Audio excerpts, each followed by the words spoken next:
Bom dia a todos aí, sejam todos bem-vindos aí. Hoje, nossa quarta-feira, 11 de maio de 2022.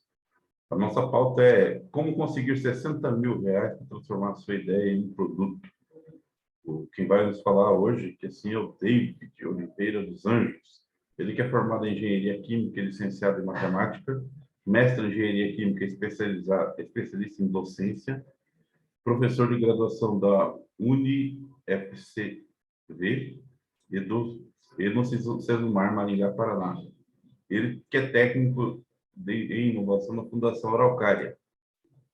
Davidson, primeiramente, aí, muito obrigado pela sua disponibilidade em participar aqui do nosso encontro, né? E trazer essas informações aí úteis aí para a gente, para os empreendedores, as pessoas que querem colocar sua ideia no papel. Está com você a bola aí? Fica à vontade aí para iniciar. Muito obrigado, Nilmar. Bom dia a todos, né? Obrigado pela oportunidade. Então, como o Nilmar já disse aí, já me apresentou, eu sou técnico, né, da Fundação Araucária, trabalho no setor de inovação, né? Iniciei meus trabalhos na Fundação há pouco tempo, nessa última leva de funcionários, né, que entraram na Fundação, e sou de Maringá, né, trabalho remotamente para a Fundação aqui direto de Maringá, e atualmente, como a gente está no período de inscrição do Centelha 2, a gente tem se articulado para fazer parcerias e levar, né, as informações do Centelha 2 para todos os cantos do estado. Então, a gente já utiliza de todos os parceiros, os órgãos, os institutos, né, e todo aquele corpo que já existe no Paraná para auxiliar a nossa divulgação, né. Aí, mais na região oeste, a gente esteve em contato com o PTI, depois com o pessoal do Iguaçu Vale, para a gente fazer esse momento, né, esse momento de apresentação do Centelha, e também para tirar eventuais dúvidas que fiquem depois da apresentação. Eu vou compartilhar minha tela.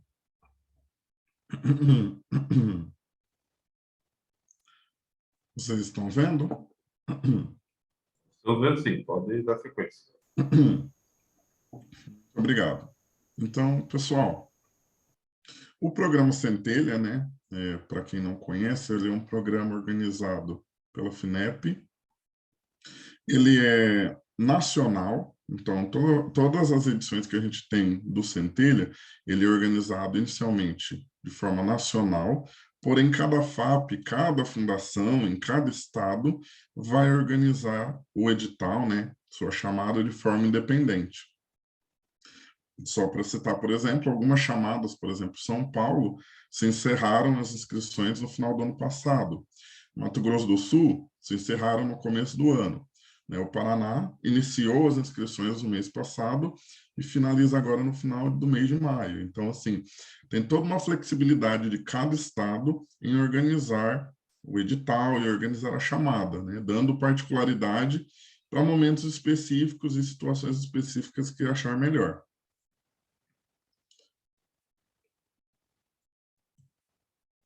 Bom, para a gente entender basicamente em que situação a gente está, né, em que momento da vida de uma ideia ou de uma futura startup a gente está falando, a gente sabe que desde a ideia inicial, desde aquele momento introdutório, até realmente a gente ter um unicórnio, a gente pode dividir esse momento, né, de acordo com o que a gente chama de enxovais, tá? Os enxovais seriam blocos, conteúdos, né, formas de fomentar em cada momento da vida ou em cada etapa da ideia, de forma que essa ideia seja amadurecida de forma gradual, né, de forma adequada, inclusive. Na fundação, atualmente, a gente lida, principalmente, né, se a gente for ver, com a parte do enxoval mais introdutório, ou seja, quando a gente tem uma solução para um determinado problema, e também a gente atualmente tem desenvolvimento de mercado, quando a gente fala principalmente do programa Tecnova. Mas a gente pode ver, por exemplo, para Product Fit, a gente tem o Centelha, o Synapse e o Conservatum, que seriam oportunidades de amadurecer a ideia, ok? Se a gente tem o MVP, o enxoval para o MVP, a gente tem Design para Inovação e Startup Match, né?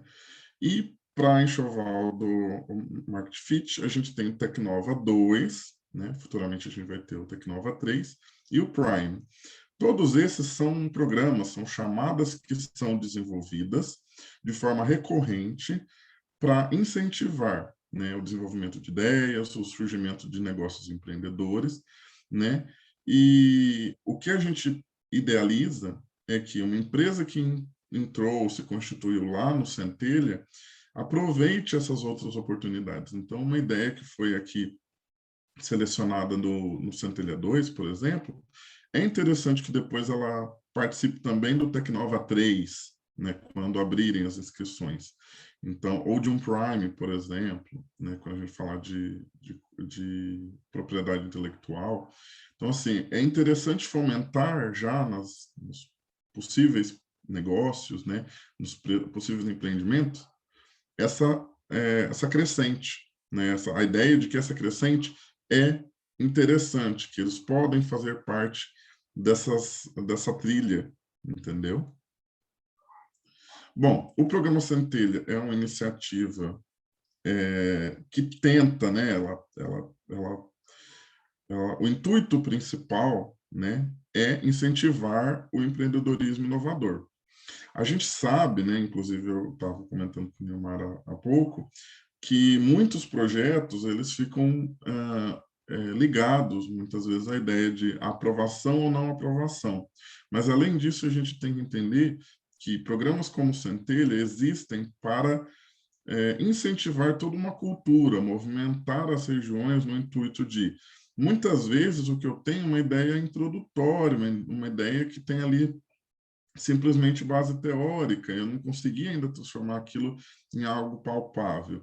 Mas tudo bem, né? Se você, por exemplo, está cursando alguma graduação, ou então acabou de iniciar um negócio e ainda não tem condições de desenvolver algo específico, uma ideia, se tornar um produto específico, tudo bem, né? Mas submeta, né, esse contorno de ideias ao programa, porque o próprio processo de seleção, ele ajuda a dar forma à ideia, ele ajuda a estruturar a ideia de maneira que ela futuramente venha a se tornar realmente uma ideia, né, que vai virar um produto, que vai dar início a uma startup, que vai virar um negócio empreendedor, né, inovador. Essa tentativa também de incentivar a cultura é um trabalho de formiguinha. Então, novamente, como eu disse inicialmente, a gente utiliza, né, os parceiros regionais para fazer esse trabalho de formiguinha, para nos auxiliar a levar essas informações mais longe possível. Quando a gente está falando do Centelha, ele se encaixa, né, em um certo momento, né, que, segundo o delineamento estratégico, seria desde a parte que você já tem uma ideia bem formada, passando pelo modelo de negócio, um protótipo e até a produção, né, até um produto inicial. Então, neste campo, neste intervalo, né, que a gente tem entre a ideia e o produto inicial, uma empresa ou uma pessoa física pode submeter uma ideia ao Centelha 2, certo? No caso, Centelha atual, que é o 2. E a gente entende, né, que para que isso aconteça, a gente tem que ter um fortalecimento dos ecossistemas de inovação, as conexões dos ecossistemas de informação. Porque muitas vezes existem ideias que são viáveis, mas que não sabem como conseguir recursos.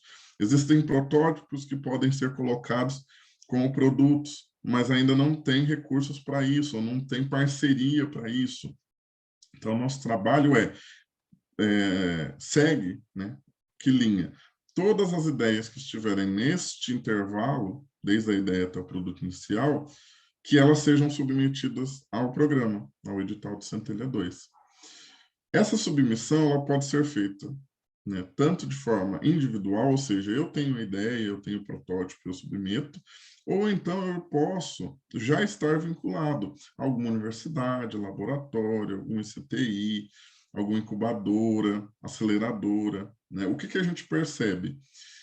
Grupos ou empresas que estão vinculados a aceleradoras e incubadoras geralmente têm um amadurecimento maior, mas isso não significa que ideias que vieram de outros grupos não possam ser avaliadas de forma positiva e possam ser selecionadas no programa, ok?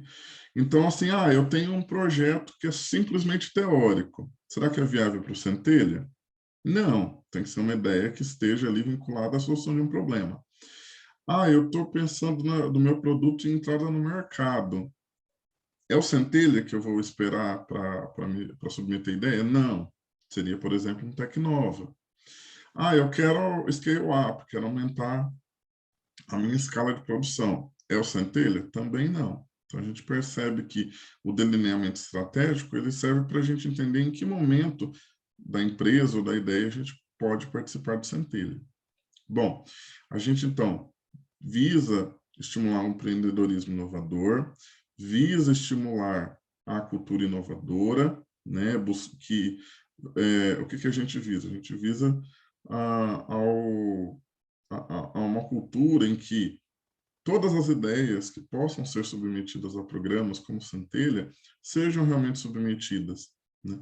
Por quê? Quanto maior a submissão, maior o interesse, a gente vai dando corpo a todas essas estruturas de fomento. Então, a gente vai criando possibilidades também de que mais chamadas sejam abertas de forma mais recorrente. Por quê? Porque há interesse, né? Há uma cultura a ser fortalecida. A gente fala primeiro em desenvolver a cultura, depois fortalecer a cultura.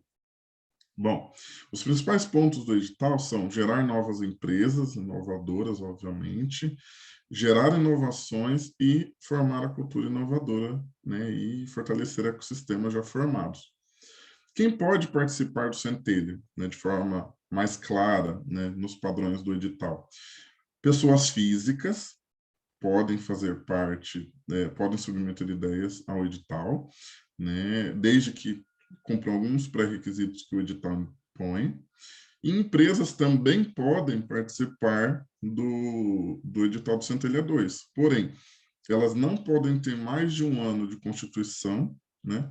Contando como referência o dia 4 de abril, que é o dia de lançamento do edital, e não pode ter faturamento bruto anual maior do que 4,8 milhões de reais. Então, a minha empresa tem um ano e um mês, completou um ano e um mês do dia 4 de abril. Não pode participar do Centelha. Não tem empresa. Posso participar do Centelha? Pode. Minha empresa já faturou 5 milhões. Posso participar? Não. É super recente, mas faturou 5 milhões. Posso? Não pode. Tá ok? Bom, quem participa do edital e é selecionado como proposta viável e contemplado com os benefícios oferecidos, ganha o quê, né? O que ele, obviamente, ganha? Primeiro, recursos financeiros, inclusive a chamada de hoje, né? O título de hoje traz essa informação. São R$ 60.000 de subvenção econômica, ou seja, não é empréstimo, é um dinheiro que é oferecido para o desenvolvimento do que é feito, né? O que é colocado na proposta. Então, assim, eu preciso comprar insumos, eu preciso comprar matéria-prima, eu preciso comprar equipamentos, eu preciso fazer contratação de equipes que vão me prestar um serviço, né? Esses 60.000 serão utilizados nesse sentido. Também no edital, o edital ele elenca elementos, itens que não podem ser utilizados ou comprados, né, na verdade, com esse recurso. Mas isso fica discriminado no edital e, claro, é uma preocupação que vai ficar muito evidente na prestação de contas. Toda empresa selecionada que vai participar do edital de fomento, ela vai fazer uma prestação de contas regular, ela vai ter que fazer uma avaliação das propostas que ela pretende aprovar, ou seja, se eu quero comprar determinado equipamento, não é o primeiro que eu vejo, nem do meu parceiro do lado, meu vizinho da outra empresa, eu tenho que montar algumas propostas e apresentar depois para a fundação, olha, dentre essas 3 propostas que eu encontrei, essa tem melhor custo, ok? Ou então, se realmente foi escolhida uma única empresa para prestar um serviço ou mandar um equipamento, por que eu escolhi especificamente ela? Porque ela é a única fornecedora deste produto ou deste equipamento, ok? Então, assim, todas aquelas questões típicas dos processos licitatórios. Mas isso, só adiantando, porque isso fica lá na parte de acompanhamento, tá bom? Essa subvenção econômica, perdão, ela geralmente vem em parcelas, que costumam ser 2 parcelas. Conforme empresas não necessitam de uma segunda parcela, só uma primeira parcela de 30.000, não estou dizendo que vai ser assim, tá? Mas pode ser que seja 30, uma empresa ela precisa de 30.000, utiliza 30.000. Os outros 30.000 podem ser utilizados para chamar outras empresas. Então, a gente tem uma seleção inicial de empresas, mas não é porque uma empresa não foi chamada no primeiro momento, isso não significa que ela não possa ser chamada um pouco depois, tá? A gente almeja chamar 50 empresas, mas a empresa que ficou lá em 51º, segundo, terceiro, ela pode vir a ser beneficiada pelo edital também, conforme os recursos não são utilizados por determinadas empresas, a gente vai dando sequência ao processo de chamamento, ok? Além disso, a gente tem R$ 26.000 que vão ser ofertados para bolsas de CNPq, né? Vinculados à iniciação científica, mestrandos, doutorandos, que podem fazer parte ali do processo de desenvolvimento da ideia. As capacitações e suporte são constantes, ok? Os serviços de parceiros, o acompanhamento, por exemplo, do Sebrae, é algo a ser destacado. O acesso a incubadoras e potenciais investidores é algo também que fica evidente, participando, né, e sendo selecionado no Centelha. E, claro, a questão do networking, né, que você cria relações com vários outros atores dentro e fora da região que você atua, e isso é muito interessante quando a gente fala de inovação. Bom, como funciona o edital? Primeiro, a parte de articulação e preparação, que já foi. Atualmente, a gente está na parte de divulgação e captação, ok? Que é essa parte das lives, a parte de levar a palavra mesmo do Centelha adiante. A primeira fase é a fase de inscrição, né? A fase de inscrição de ideias. A nossa meta são 1.000 propostas, ok? Então, a gente tem trabalhado no intuito de que a gente consiga pelo menos 1.000 propostas. Essas 1.000 propostas passam por uma primeira seleção. Essa seleção, eu já comento, mas é feita por um banco de avaliadores cadastrados nacionalmente, e eles vão escolher quais estados eles querem avaliar, né? Projetos de que estados eles irão avaliar. Uma vez submetida a ideia, as empresas que forem selecionadas, as 200 propostas que forem selecionadas, elas vão apresentar o projeto de empreendimento, que seria o que eu vou fazer, o que eu vou executar. Essa ideia, ela vai ganhar um corpo mais executável, um planejamento. Aí a gente vem com a segunda seleção, para encontrar, então, apenas 100 propostas. Na terceira fase, que é a seleção das 100 propostas, a gente tem o projeto de fomento. O que vai ser feito com cada recurso? Como a gente vai alocar os recursos? Né? Baseado, obviamente, em R$60 mil. Depois da última seleção, da terceira seleção, vem o período de abertura de empresas e contratação. Vocês vão ver lá no calendário, no cronograma final, o seguinte: se a empresa já está constituída, é uma empresa de até 1 ano e tudo mais, a gente já tem ela como estrutura, já tem CNPJ e tudo mais. Mas e a pessoa física, que também pode participar do edital?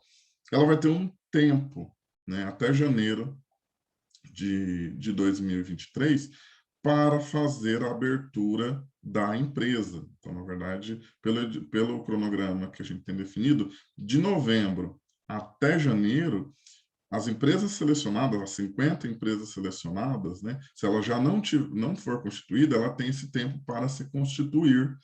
E aí, então, após esse período, é que começa o processo de contratação, que segue todos os pré-requisitos lá do item 14 do edital, ok? Depois disso, começa o acompanhamento, né, do produto inovador, modelo de negócio, interação com potenciais investidores, recursos, a subvenção econômica e tudo mais. E esse acompanhamento é de 1 ano, tá? No Centelha, o acompanhamento é 1 ano, 12 meses. Bom, como eu vou inscrever minha ideia no Centelha? A gente tem que ir lá no site, programacentelha.com.br, abre o site nacional. O site nacional tem um mapinha do Brasil e todos os estados com a demarcação de estar aberto ou não o período de inscrição. Clica no estado do Paraná e faz o cadastro.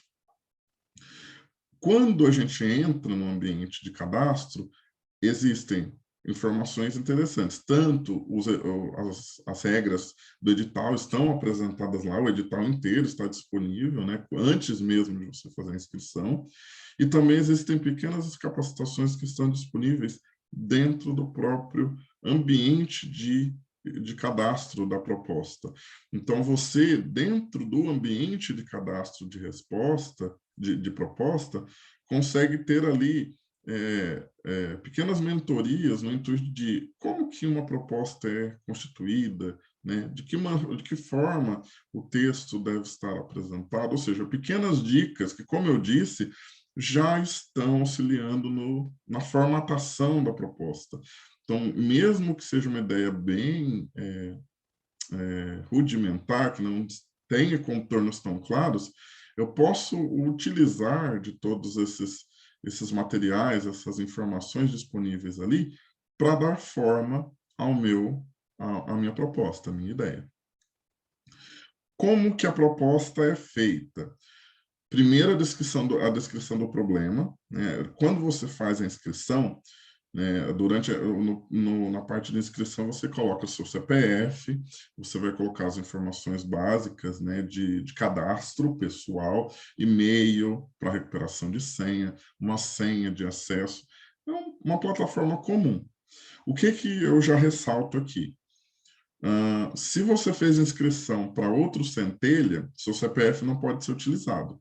Ah, mas eu participei de um Centelha, em outro estado. Não, a questão é, na edição atual do Centelha, na edição atual do Centelha 2, se por acaso o seu CPF você utilizou para cadastrar uma ideia lá no estado de São Paulo, o seu CPF você não vai poder utilizar de novo, né? Mas é uma parceria que eu tenho com mais 2 amigos. Então, escolha o CPF de algum outro amigo para fazer a submissão da proposta. Bom, o que mais que a gente tem que lembrar? Uma vez que a gente coloque, né, o CPF, as informações básicas, a gente tem que escolher uma cidade, ok? A gente tem que vincular a nossa proposta a uma cidade do Paraná.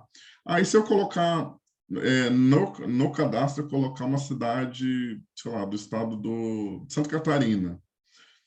Tudo bem, você vai poder submeter, você vai fazer o cadastro, porém o sistema não permite que você submeta a proposta, porque um dos requisitos do edital é estar sediado no Paraná. Então, a empresa que você tem ou a empresa que você vai abrir, ela vai ter sede no Paraná. Então, no momento que você lê o edital, você vai perceber que, a partir do momento que eu submeto a proposta, eu tenho que estar vinculado a alguma cidade do estado do Paraná. Ah, eu sou de Rondon, né? Ah, mas eu vou vincular a minha ideia, sei lá, vou vincular a ideia em outra cidade, né? Em uma cidade que meus dois outros sócios moram, né? Foz mesmo, por exemplo. Tudo bem, Foz do Iguaçu. Ah, não, eu quero submeter minha ideia para Maringá, porque meu intuito é abrir a empresa com sede em Maringá. Tudo bem, mas lembrem-se, o CPF ele é utilizado nacionalmente apenas uma vez, né? Então, para submeter no Centelha Paraná, esse CPF não pode ter sido utilizado para submeter para outro estado e deve-se escolher uma cidade do Paraná para ser a sede da nova empresa que vai ser constituída. Se ela já é constituída, escolha a cidade de constituição dela. Ah, minha empresa é do estado do Rio de Janeiro. Posso participar do Centelha? Não pode. Ah, eu posso abrir uma empresa no Paraná?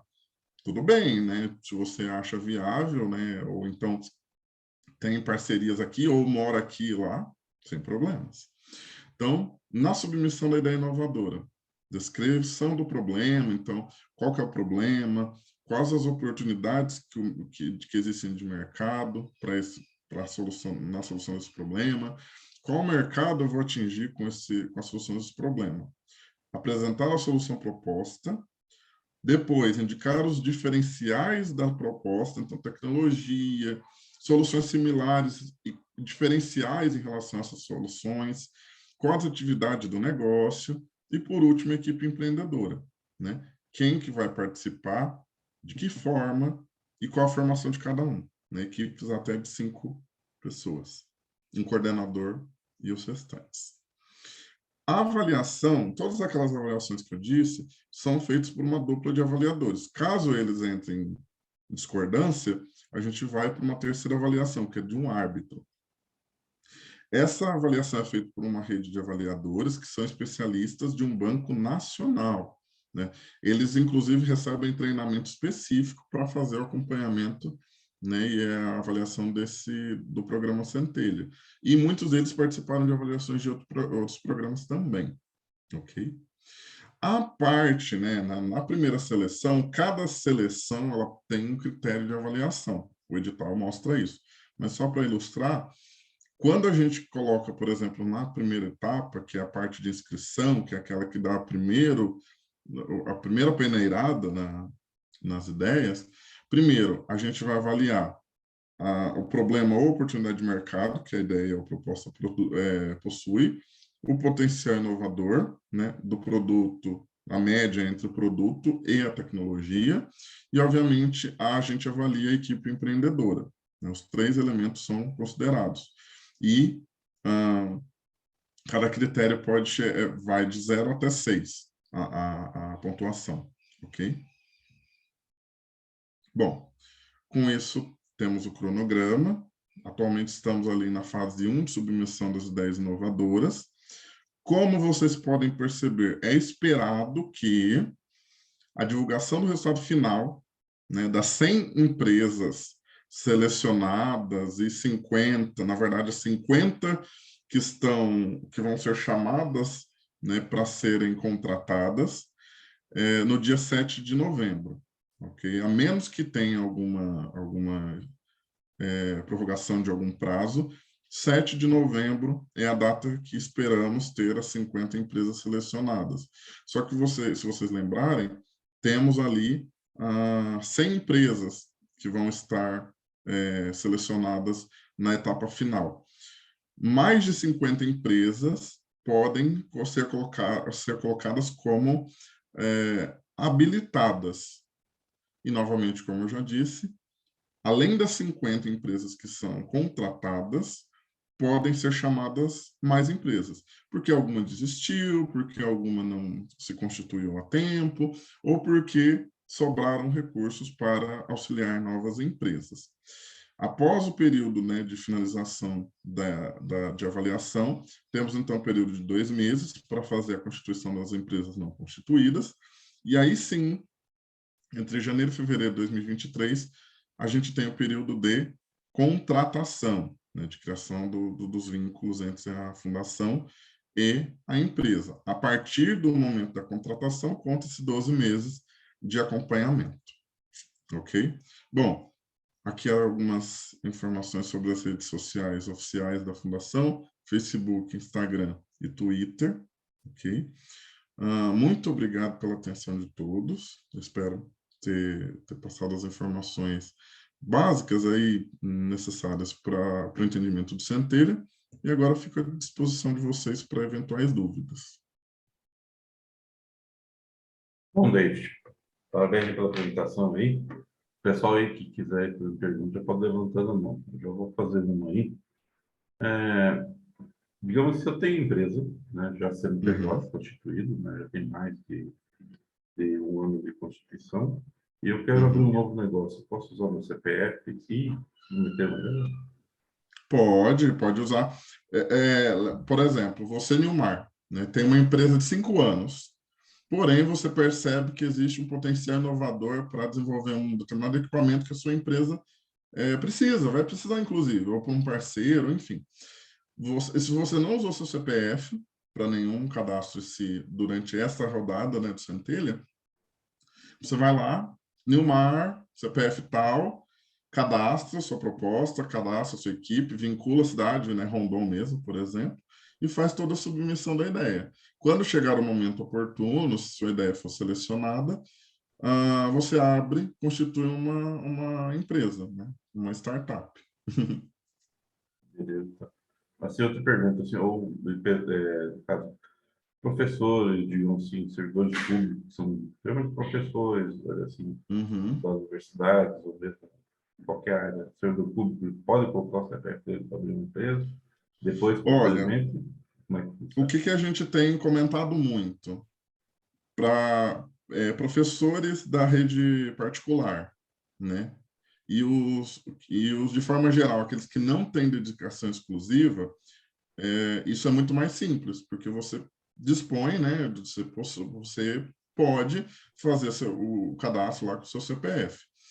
Enquanto a gente não tem as definições da lei de inovação, assim, realmente colocadas em prática, enquanto a lei de inovação não está realmente em prática, a gente tem essa questão da limitação dos professores de universidades estaduais, de federais, porque esbarra na questão da dedicação exclusiva, né? Isso não, sem a lei de inovação, isso não fica bem definido. Então, o que geralmente acontece? De forma geral, por causa das restrições de dedicação exclusiva, fica um pouco difícil, a menos que, obviamente, há caminhos, né? Você pode pedir uma liberação, pedir a permissão para submeter ideias, então existem caminhos, certo? O que eu aconselho se a equipe, se a equipe, né, o coordenador, no caso da proposta, for um professor de uma estadual, de uma federal, ou de uma instituição com dedicação exclusiva, conversar, né, na instituição no sentido de pedir a permissão para participar de um edital, de uma chamada como essa. E caso tenha alguma dúvida, pode encaminhar também dúvidas no nosso e-mail oficial, porque aí a gente encaminha também para o nosso jurídico, caso seja necessário para ele intervir de alguma maneira ou auxiliar de alguma maneira também. Tá bom? Beleza. Não sei se alguém tem mais uma pergunta aí, vai levantando a mão aí, vamos questionando, certo? Você pode dar alguns exemplos assim de aplicação do recurso? O que que o cara pode, um exemplo Sim. prático assim, o que que ele pode aplicar o recurso aquele café. Eu vou voltar no edital aqui, só para você ter noção.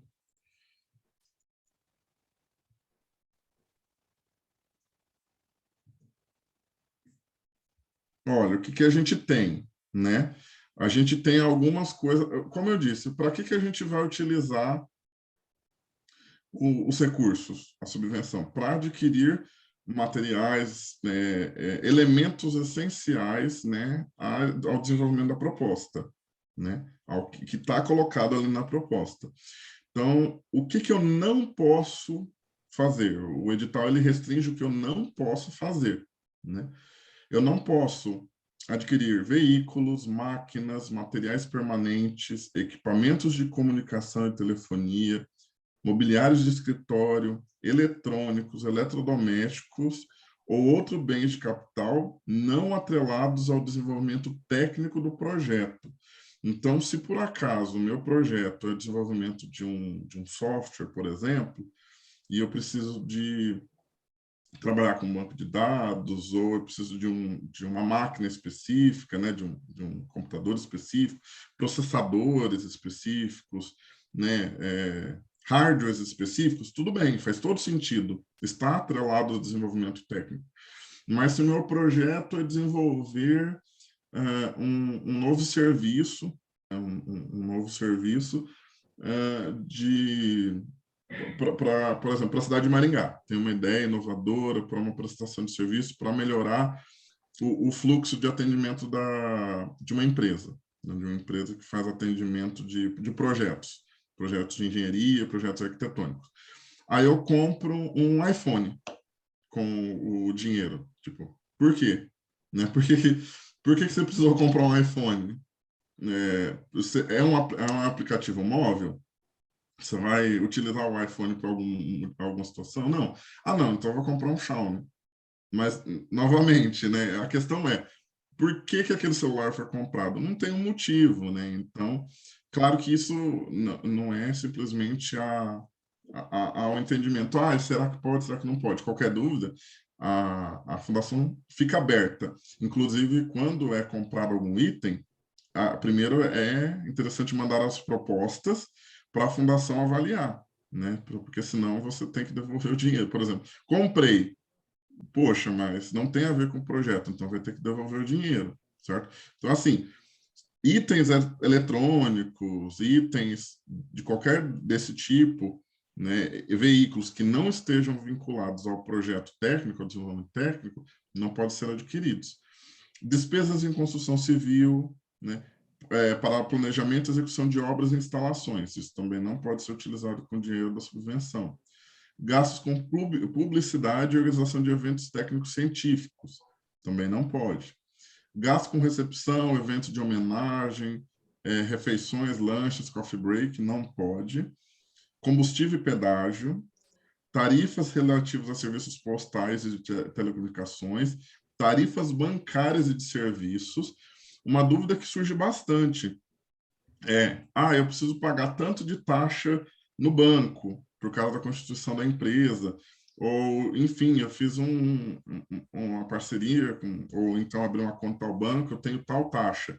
Vou poder usar o dinheiro da subvenção para pagar aquela taxa? Não, né? Não está vinculado a pagamento de valores bancários, né? De tarifas bancárias. Serviço de apoio administrativo geral, não pode. Pagamento de qualquer natureza a servidor da administração pública, empregado de empresa pública ou de sociedade de economia mista. Salários ou qualquer tipo de remuneração, inclusive pagamento a estagiários, então não pode pagar nenhum tipo de servidor, né? Mas você pode contratar serviços, né? Claro, determinando a necessidade ali do desenvolvimento técnico. Multas em encargos sociais, pagamento de prolabore, gratificação, consultoria, ok? E qualquer item que esteja descrito no 7.1, tá? Não descrito no 7.1, tá bom? E quais são os itens financiáveis, então? Eu já abro para eu vi que tem mãozinha levantada, eu já abro, tá? Então, o que eu posso custear? hospedagem e alimentação para o coordenador e membros da equipe, né? Para cobrir despesa de hospedagem, alimentação, locomoção, né? Quando eu precisar me afastar da sede para a execução de algum elemento, né? Relativo ao projeto, passagens aéreas, material de consumo, serviços de terceiros de pessoa física ou jurídica, bolsa de fomento tecnológico, tá? Então, esse tipo de recurso eu posso adquirir, tá? Novamente, se tiver dúvida, questiona a fundação. Ah, eu preciso comprar um celular. Nossa, precisa mesmo? Aí você fala, não, olha, minha ideia, ela precisa de um celular deste modelo para fazer esse tipo de processo, dentro da minha ideia. Tudo bem, a gente concorda, realmente precisa. Então, você compra, pode comprar com dinheiro, ok? Bem, porque às vezes, assim, eu percebo que tem, às vezes as pessoas, assim, elas precisam visualizar, digamos assim, muitas vezes situações em que a ideia dela é necessário fazer o investimento para a ideia dela para frente e muitas vezes ela acaba indo com um recurso próprio sem saber que poderia utilizar o recurso de um projeto como esse, né? Então, muitas vezes, assim, precisa fazer o protótipo, tem que comprar material, tem que comprar equipamento para poder fazer o protótipo, tem que comprar uma série de coisas, né? Vamos deixar o Emerson aí fazer a pergunta Isso. dele aí, de repente. Bom dia a todos, né? Quem chegou mais tarde, novamente. Bom dia. Eu achei interessante, né, David, essa questão desse projeto, né, desses incentivos que vocês têm aí. E só comentar um pouquinho a pergunta do Nilmar, né? Da questão da participação de professores, né, das instituições, vamos pensar, estaduais, que eu faço parte aqui, né? Então, a gente tem um bom potencial de participar das equipes, né, de compor as equipes. Eu não penso Isso. muito no sentido de né, tentar submeter uma empresa, alguma coisa assim, né? Porque aqui a gente tem bolsistas graduação, bolsistas mestrado, bolsistas doutorado, que hoje é uma dificuldade em muitos projetos aí a gente ter realmente bolsistas, mão de obra para pôr a mão na massa, né? Então acho que as universidades elas entram muito forte nisso. E aí a UniOeste que tem 5 campi, né, os mais diversos tipos de cursos, né? Então acho que ela pode ser um dos pontos de apoio que as, né, tendo empresas com interesse, que elas possam vir buscar algum professor, né? A gente não, né, a gente está mais limitado numa área, mas tem muitos colegas aqui que trabalham com diferentes áreas, então acho que a gente entra muito bem nisso. Eu, inclusive, já participei da elaboração de um projeto uns anos atrás, de uma colhedora de mandioca que foi aprovado no Inovatec. Não sei se vocês lembram disso, o David talvez viu isso aí. Mas nesse sentido eu tenho uma pergunta, assim, eu não sei como é que está funcionando isso, porque depois que a empresa aprovou, tal, a gente deu os pitacos na hora do projeto, mas depois havia uma dificuldade para que realmente esse projeto avançasse. Eu estou vendo que hoje está mais estruturado esse apoio, para ver que tudo está mais, né, assim, por etapas. Porque, assim, essas empresas, muitas delas, né, que não tem esse, né, o Nilmar já é mais tempo a empresa, e muitos que estão aqui mais tempo, então, conhecem um pouquinho mais essas burocracias, mas nem todas conhecem. E, na época, eles tiveram problemas com as compras, com cotações, com tudo isso. Então, a minha pergunta aqui, mais para o final, seria, eu entendi meio nas entrelinhas que tem que ter 3 cotações, ou se não tiver 3 cotações, tem que estar justificado porque que vai comprar só de um local, né? E esse recurso ele vai direto para a conta da empresa ou como é que isso é feito essa gestão, né? Porque aqui na universidade a gente tem muito apoio das fundações para fazer isso, né? Quando não é direto na universidade, né? Então isso vai direto para essa conta dessa empresa e aí o empresário ou quem é o gestor ele administra isso. Como é que funciona isso daí? Porque na época isso foi um problema bem sério que eu vi que o pessoal teve dificuldade, que eles estavam mais com a mão na massa, mas menos preocupado com essa questão dessa gestão e depois para apresentar o relatório não foi fácil, né? Isso, é uma questão interessante, porque inclusive a equipe vou dar um parênteses antes de responder, a equipe que lida com contratação de prestação de contas dentro da fundação, muitas vezes, quando ela tem uma equipe ou um grupo de empresas selecionadas por alguma chamada, ela faz um esforço grande de fazer um momento de treinamento, basicamente, quase um treinamento mesmo, junto os coordenadores, junto os participantes, né, das empresas, e dar um momento de formação. Olha, você tem que abrir uma conta desse tipo, né? Você vai receber a parcela nesta conta, você vai ter que prestar contas do que você vai executar.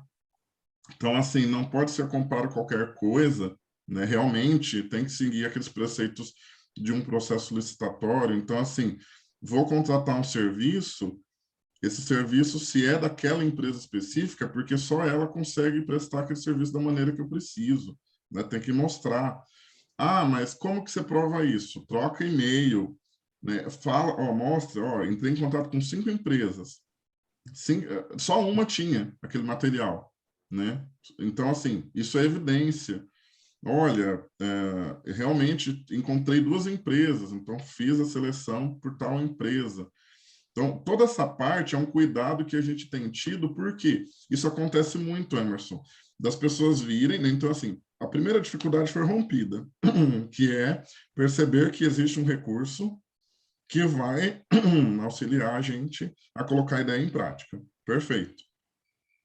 Só que esse recurso, assim, muitas vezes a pessoa fala, é muito difícil, esse dinheiro vem, mas é muito difícil. Não é que é muito difícil, mas uma vez você selecionado, você tem que cumprir alguns pré-requisitos mesmo. Então, assim, vai abrir uma conta, abre uma conta na Caixa, abriu essa conta na Caixa, vai ter o depósito da parcela, então a parcela vai ficar lá. Eu vou utilizar esse recurso para fazer as compras? Vou utilizar, mas eu vou fazer a prestação de conta certinha. Por quê? Se eu fizer algo de forma muito impulsiva, talvez eu vou ter que ressarcir. Né? Igual, comprei um item que não seria financiável. O que eu faço? Tenho que devolver o dinheiro. Né? Devolver lá para a conta. Por quê? Nas prestações de conta, você tem que mandar isso para a fundação, né? Olha, eu tenho tanto, ó, 30 mil, né? Gastei, por enquanto, gastei 2.500, então 2.500. Em que? Nesse serviço, nesse produto. Cadê a nota fiscal? Tá aqui. Outra questão também, em épocas de ideias ligadas à tecnologia, metaverso e tudo mais, muitas empresas contratam serviços de empresas de fora do país. E muitas vezes não tem nota fiscal, não tem aqueles elementos típicos. Isso é um problema? Sim. E quer dizer que eu não posso contratar? Não. Converse com a fundação antes, né? Manda um e-mail, olha, eu tenho um tal prestador de serviço, mas ele é de fora do país e não emite na nota fiscal. Se a fundação entender que realmente é uma questão de necessidade, ela vai te dar caminhos, né? Mostra e-mails, mostra formas de provar que você fez aquela compra, né? Agora, se a fundação entender que realmente não tem como e que teria, por exemplo, uma solução nacional, algo do tipo, aí ela vai falar, olha, não faça esse procedimento porque não vai ser financiável. Né? Escolha um nacional. Até para fortalecer atores regionais, estaduais e nacionais, né? Porque é complicado, né? A gente tenta inovar no sentido de produzir tecnologia brasileira também. Aí você pega e compra tudo de fora, com dinheiro público brasileiro. Então, assim, é complicado.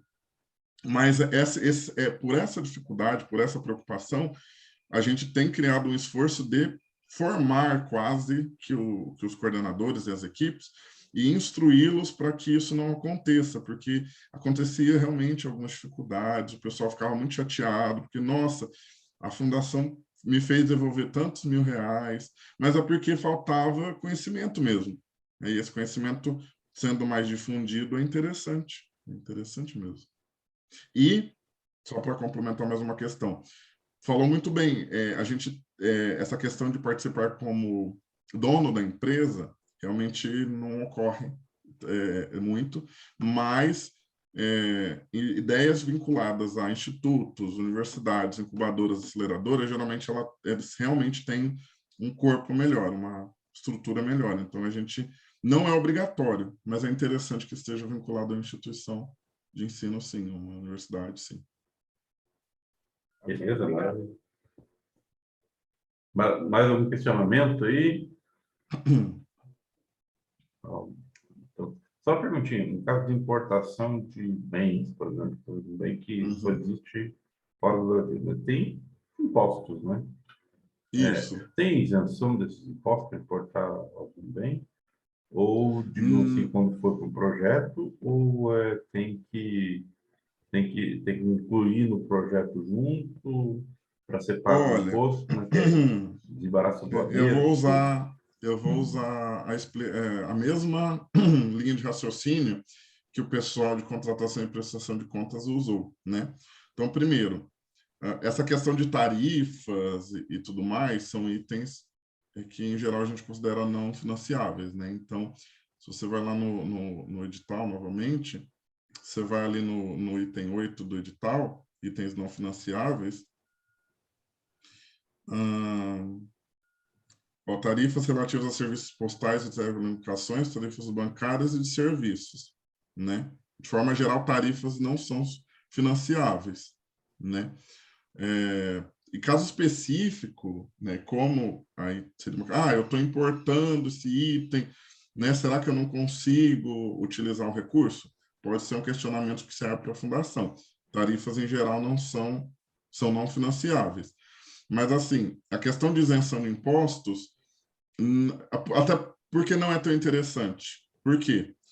A gente, sendo dinheiro público, né? Pagar imposto significa ter mais dinheiro público, entendeu? Então, assim, o intuito é fazer o procedimento padrão. Então, eu faço a compra, pago o valor com os juros dele, não, com o imposto dele, para que isso vá retornando para o poder público, de certa forma, também, né? Pagando seus impostos, pagando as taxas específicas, tá? Eu não conheço nenhum tipo de procedimento de isenção de impostos, né? Ao meu ver, segue normal, no mar. É que, assim, quando se trata de importação de equipamento, né? Metade do valor, ou até mais, né? Uhum, Vira em taxa do bem, né? Vira em taxa de importação, taxa de os serviços do porto, embaraço uhum, aduaneiro, né? É uhum. uma, é uma, é um custo assim bem maior, assim, certo? Por isso, quando a gente faz, por exemplo, o projeto de fomento, que é na terceira etapa da inscrição, do processo de avaliação, você tem que planejar a alocação. Então, assim, você tem que dizer, por exemplo, você, Nilmar, quer comprar um produto, um item, um equipamento, que ele custa 5 mil, mas é 5 mil hoje. Então, você tem que imaginar, de acordo com essa perspectiva, se você for selecionado, quando ele vai custar daqui a um ano, porque possivelmente você não vai comprar hoje, você vai comprar daqui a um ano, né? Quando você estiver selecionado já dentro do período de vigência do edital. Pela cotação do dólar, pela perspectiva, ele vai custar 7 mil mais 3 mil de impostos, né? Então, assim, coloca lá que ele vai custar 7 mil e vai ter o imposto que você vai ter que pagar dele. Então, isso daí é engraçado falar isso, mas até esses elementos, eles têm que ser pensados antes de começar a proposta, né? Então, o que acontece muito? A pessoa fala, eu preciso de tal equipamento. Quanto que é esse equipamento de forma geral, o valor dele? É uns 4 mil hoje, né? Tipo, porque você viu em algum lugar 4 mil. Não teve uma pesquisa de estudar. Isso daí, por isso que algumas vezes a gente tem dificuldade nas etapas posteriores das propostas, porque precisa ter um planejamento a longo prazo também. Outra questão, novamente volta para aquela situação de argumentação. Será que não tem algo semelhante produzido no Brasil? Ou será que você não consegue comprar alguns elementos, né? Enfim, alguma coisa no sentido de fazer aquele equipamento para você mesmo e ele fazer parte do seu processo inovador?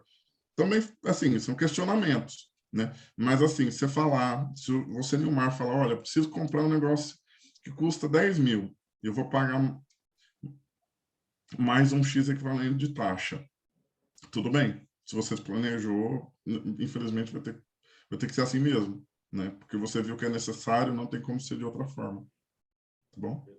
Joana, tem outra pergunta aí. Uhum. É só um comentário nisso, né?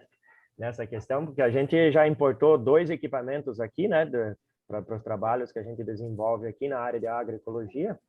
E aí a parte dos impostos, eles acabam não tendo custo, né? Até para responder um pouco você, Nilmar, né? E contribuir na conversa aí, mas as taxas acaba tendo, né? Então a UniOeste tem um setor que trabalha com esse tipo de, dentro dos convênios, né? As instituições públicas, quando é para pesquisa, tudo isso aí, elas conseguem fazer a importação, né?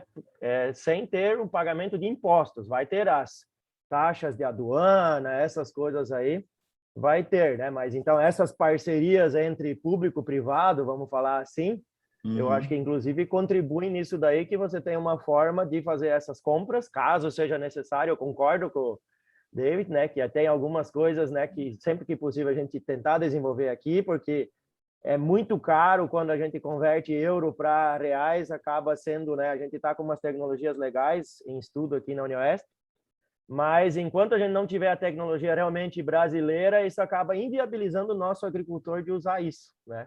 Mas para a gente começar a fazer os primeiros testes, mostrar que isso funciona, às vezes a gente depende de uma tecnologia de fora que já existe, né? Então, eu acho que aí isso acaba ajudando nesse processo todo aí, né? Esse tipo de... E uma pergunta, David, claro que deve ter isso no edital, mas já que a gente está conversando aqui, quando a gente vai, né? Vamos imaginar que tem uma situação que a gente vai participar de um processo desses. Quando você vai submeter o projeto, você tem que ter as 3 cotações, porque isso que você fala de preço, isso é um problema, né? Que você cota sei lá, um item, alguma coisa lá, mas como é que você vai saber o que acontece daqui a um ano, né? Aí a gente já, às vezes, né, nessas cotações, a gente já se prepara. 20% provavelmente vai subir, 20%, 15% e tal. Mas aí precisa ter 3 cotações, né, para você, às vezes tem que colocar lá, né, se é no Siconv, que é do Sistema Federal, a gente tem que colocar lá 3 cotações, tem que ter 3 CNPJs, tudo certinho. Esse aqui não exige isso? Eu posso estimar lá, custa tanto, né? E ok? Isso. No projeto de fomento, que seria o terceiro projeto, você estima. Inclusive, dependendo, né? Vou colocar uma margem de 10, 20% em cima do valor. Então, e nisso que abre gancho, porque eu falei antes. Então, por exemplo, o Emerson está fazendo parte de um projeto e ele faz a estimativa dos valores que ele vai gastar nos equipamentos. Aí ele fecha 60 mil. Mas ele fez uma estimativa, mudou as configurações, ele gastou metade só. Então, aí ele falou, bom, gastou 30 mil. 30 mil fechou o que eu precisava, então não vou pegar mais, né? Esses 30 mil seguintes, né, que você estimou, mas não precisou, podem ir para outra empresa, uma além daquelas 50. Por exemplo, uma empresa que o Nilmar estava ali esperando, entendeu? Para ter oportunidade. Então, por isso que muitas vezes sobra dinheiro, porque algumas empresas fazem o planejamento estimando um custo mais alto e acaba porque a solução surge, uma coisa que não era produzida nacionalmente começou a ser produzida, algo que estava com valor super alto, abaixou por alguma crise, alguma questão de uma competição de setores, enfim, acontece. Mas, assim, não precisa fazer as cotações, realmente, isso vai ser durante os processos de compra, lá no acompanhamento. Mas a estimativa do valor e colocar um valor de uma margem de erro em cima é necessário na etapa do fomento, até porque faz parte daquela ideia de um bom planejamento, né? De uma boa execução, uma boa gestão do dinheiro que está sendo investido, né? Por isso, também, voltando no que o Emerson falou, é interessante se vincular com instituições. Porque, por exemplo, sendo startup, sendo uma empresa inovadora, empreendimento inovador, apesar de ser dinheiro público, é privado-privado. Então, é relação comercial padrão. Como as instituições públicas já têm essa possibilidade de alguns incentivos e tudo mais. Então, fazer vínculo com as instituições é muito bom. Muitas vezes, os equipamentos necessários já estão disponíveis na instituição, e se você faz o planejamento, você fala, nossa, em vez de comprar esse equipamento, que, sei lá, 30 mil, que seria metade do dinheiro da subvenção econômica, esses 30 mil eu vou investir em outra questão, em outra parte do projeto, vou dar mais corpo para o projeto. E, uma vez que o projeto está ali definido, acompanhado até o final pelo programa Tecnova, pelo programa Centelha, perdão, igual você tinha falado da máquina de mandioca, né, Emerson? Conforme o tempo for passando, o intuito, como eu disse, é essa empresa participar de novos editais. Não pode participar do Centelha 2 vezes, né? Mas pode participar do Tecnova, e depois o Tecnova participar de algum programa de scale-up, né? Então, assim, dá para continuar. O que a gente percebe? O Centelha, ele é mais porta de entrada, ele tem suas dificuldades, mas quem passa pelo Centelha e consegue desenvolver algo interessante, geralmente deslancha e começa a aproveitar melhor as outras oportunidades de editais nacionais, editais estaduais, né? Lembrando que Tecnova já é um edital, só para pincelar, um edital muito mais robusto, né? O auxílio sobe, chegando, por exemplo, o último edital, o valor de subvenção era de mais de 30 mil reais, 300 mil reais, né? Para o projeto. Então, assim, já é bem interessante. E o Centelha é a porta de entrada. Mas já passou do nosso tempo aí. Alguém quer fazer ainda uma pergunta, algum questionamento? 1, 2, 3. Já foi. Então, David, assim, se alguém quiser uma última mensagem aí e deixar seu contato, uma forma de conversar com você, talvez alguns participantes assim, para pedir alguma dúvida ou iniciar uma conversa para submeter o edital, o que você deixa aí de mensagem e de recado? Eu vou deixar as redes oficiais, na verdade, o caminho padrão para a gente conversar. E deixa eu só pegar essas informações aqui. Aí é o seguinte, eu sempre vou indicar para vocês, né, o caminho padrão, que é por e-mail. A gente tem um e-mail oficial da Fundação Araucária para o Centelha. Então, qualquer dúvida que vocês tiverem, então, li o edital. Perfeito. Li o edital, não entendi. Lá no site de inscrição, tem algumas informações extras, né? Pequenas, é um FAQ, né? Mas mesmo assim eu estou com dúvida, né? O edital não sanou todas as dúvidas, nem o FAQ. Pode mandar e-mail, né? Pode mandar um e-mail para a gente, porque assim, se for uma questão nossa mesmo, a gente resolve. Se for uma questão que vai estar vinculada à prestação de contas, se for uma questão vinculada primeiro ao site, depois ao e-mail, né? Se for vinculado a uma prestação de contas ou a questão jurídica, a gente encaminha e depois responde. E aí, Nilmar, eu não vou colocar aqui agora específico, mas se alguém te procurar no intuito de, olha, é uma dúvida bem específica, eu preciso falar com o David, aí você passa o meu contato. Mas aí, de forma geral, dúvidas gerais, mande por e-mail, né? Ou então consulte o site antes, mas se não tiver a solução no site, manda um e-mail que a gente, eu consulto o e-mail e outros da minha equipe também estão lá para sanar essas dúvidas. Beleza? A gente vai deixar até uma gravação também lá no YouTube. Lá, Perfeito, dá para deixar também e-mail. esses links aí lá. Beleza, então. Muito obrigado, David, assim, pela sua disponibilidade aí.